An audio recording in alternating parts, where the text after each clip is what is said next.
اسی طرح اللہ رب العزت کے کچھ ایسے نیک بندے بھی ہوتے ہیں جن کو اللہ رب العزت یہ تڑپ ان کے دل میں پیدا فرما دیتے ہیں کہ ہمیں گناہوں سے نیکیوں کی طرف روحانی سفر کرنا ہے، ہمیں مخلوق سے کٹ کر خالق سے ملنا ہے، ہمیں دنیا سے ہٹ کر آخرت کی طرف جانا ہے۔ اس سفر کو روحانی سفر کہتے ہیں، یہ باطنی سفر کہلاتا ہے۔ اس میں انسان ظاہری طور پر سفر تو نہیں کرتا، لیکن اپنے باطن میں وہ انسان اللہ رب العزت کی طرف لوٹ کر آتا ہے۔ اور یہ سفر ہر مسلمان ایمان والے پر لازم ہے کہ وہ مخلوق سے کٹ کر خالق کی طرف کا سفر کرے۔ لازم ہے کہ انسان دنیا سے کٹے اور آخرت سے جڑے، اپنی دنیا کی بجائے آخرت کو سنوارنے پر محنت کرے۔ اس لیے ایک بزرگ فرمایا کرتے تھے کہ اے انسان، تو دنیا کے لیے اتنی محنت کر لے جتنا تو نے دنیا میں رہنا ہے، اور آخرت کے لیے اتنی محنت کر لے جتنا تو نے آخرت میں رہنا ہے۔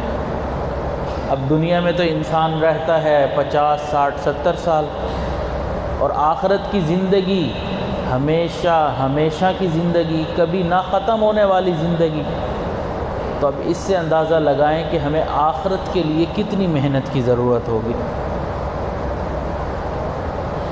تو جب بھی انسان ظاہری سفر کرتا ہے یا باطنی سفر کرتا ہے تو ان دونوں چیزوں میں، ان دونوں اسفار میں ایک چیز کامن ہوتی ہے، جس کو کہتے ہیں کہ کسی راہبر کی ضرورت پڑے، کسی مرشد کی، کسی شیخ کی، رہنمائی کرنے والے کی، رہنما کی ضرورت پڑتی ہے انسان کو۔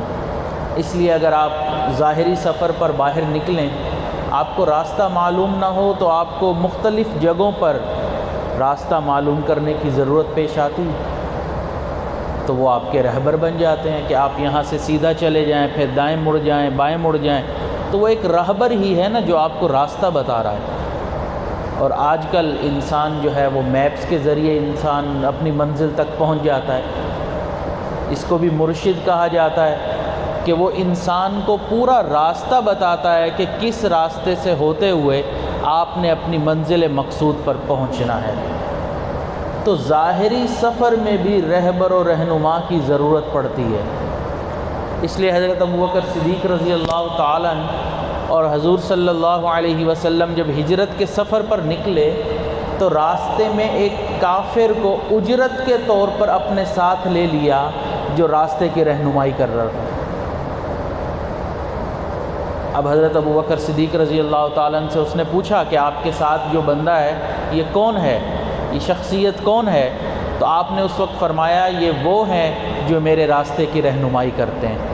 اب یہ بتانا بھی نہیں چاہ رہے تھے کہ یہ اللہ کے نبی ہیں، اور ظاہری بات ہے کہ کوئی غلط بات بھی نہیں کرنا چاہ رہے تھے، تو بالکل صحیح بات فرمائی کہ یہ وہ شخصیت ہیں جو میری رہنمائی کرتے ہیں۔ تو اگر ظاہری طور پر سفر کرنے کے لیے انسان کو شیخ کی یا کسی رہبر کی ضرورت پڑتی ہے، تو باطنی طور پر بھی جب انسان سفر کرتا ہے تو لازماً اس کو کسی شیخ اور مرشد کی ضرورت پڑتی ہے۔ رہبر کا تعین کیے بغیر انسان روحانی سفر کر نہیں سکتا۔ ایک مستقل دشمن ہے جو پیچھے لگا ہوا ہے اور انسان کو سیدھے راستے سے ہٹانے کی محنت میں لگا ہوا ہے، اور ہم سمجھتے ہیں کہ ہم اس کا مقابلہ کر لیں گے۔ ہمیں اندازہ نہیں ہے کہ ہمارا دشمن کتنا مضبوط ہے۔ آپ اندازہ لگائیں نا کہ دنیا میں لوگ کیا کہتے ہیں کہ دشمنیاں اپنی اوقات دیکھ کر پالنی چاہیے۔ آپ کی اتنی حیثیت نہیں، آپ اپنی حیثیت سے بڑے کے ساتھ دشمنی کریں گے تو لازمی سی بات ہے کہ وہ پھر آپ کو اجاڑ کے رکھ دے گا، برباد کر کے رکھ دے گا، کیونکہ آپ کی اتنی اوقات نہیں ہے، نہ مالی، نہ بدنی، نہ تعلقات کے لحاظ سے، پھر انسان پریشان ہوتا پھرے گا۔ تو ہمارا جو دشمن ہے شیطان، کھلا دشمن، وہ فقط ہمارا نہیں، اللہ کا بھی دشمن ہے۔ آپ اندازہ تو لگائیں نا کہ جو اللہ سے دشمنی کر لے وہ کیسا ہوگا، کتنا بدترین ہوگا کہ اللہ سے دشمنی کر کے بیٹھا ہے۔ اتنا تو اس کو اپنے اوپر گھمنڈ ہے نا کہ میں اتنا طاقتور ہوں کہ میں اللہ سے دشمنی لے رہا ہوں، اور ہم اس کو سمجھتے ہی کچھ نہیں ہیں۔ ہم سمجھتے ہیں کہ بس شیطان نے یہ بات کر دی، ہم نے کام پورا کر لیا۔ ہمیں اندازہ ہی نہیں ہے کہ وہ ہمیں کس انداز میں بہکا دیتا ہے۔ ہوش و حواس میں رہتے ہوئے اگر وہ ہمیں بھٹکا سکتا ہے تو آخری وقت میں جب ہوش و حواس بھی ٹھکانے پر نہیں ہوں گے تب اس کے لیے ہمیں ایمان سے پیچھے کرنا کیا مشکل کام ہوگا۔ تو اس لیے اس راستے میں ایک دشمن ہے، اور اس دشمن کی چالوں کو سمجھنے والے انسان کو مرشد کہتے ہیں۔ وہ پھر قدم قدم پر رہنمائی کرتے ہیں کہ یہاں پر اب وہ آپ کے ساتھ ایسی چال چلے گا اور یہاں پر وہ اب آپ کے ساتھ یہ کام کر رہا ہے۔ حضرت بایزید بسطامی رحمۃ اللہ علیہ کے پاس ایک شخص آیا، کہنے لگا کہ حضرت مجھے خواب میں جو ہے وہ جنت کی زیارتیں کروائی جاتی ہیں، میں کبھی جنت کے جھولے پر جھول رہا ہوتا ہوں تو کبھی کسی باغ میں بیٹھا انجوائے کر رہا ہوتا ہوں۔ تو خوب اس نے بڑے مزے لے لے کر خواب کو سنائے۔ حضرت سنتے رہے، پھر آخر میں فرمایا کہ بھئی مجھے لگتا ہے کہ شیطان آپ کو سیدھے راستے سے ہٹانا چاہ رہا ہے، اور وہ خواب میں کسی خوبصورت باغ کا منظر دکھا کر آپ کے ذہن میں ڈال رہا ہے کہ یہ جنت ہے، جبکہ وہ جنت نہیں ہے۔ تو لہٰذا آئندہ اگر کچھ ذہن میں یا خواب میں ایسی بات آئے تو لا حول ولا قوت الا باللہ پڑھ لینا۔ اب اس کے دل میں خیال آیا کہ میرا مقام اتنا بلند ہو چکا ہے کہ میرے شیخ و مرشد بھی میرے اوپر حسد کرنے لگ گئے کہ یہ جنت کی سیریں کر رہا ہے۔ خیر چلا گیا خاموشی سے۔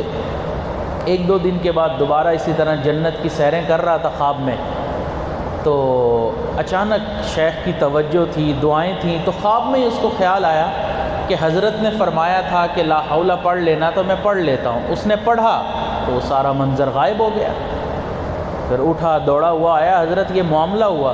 حضرت نے فرمایا شیطان تمہیں ایک باغ دکھا کر بہکا رہا تھا، اور تم خوابوں کے پیچھے چل رہے تھے کہ مجھے تو یہ خواب آتے ہیں، مجھے تو یہ خواب آتے ہیں۔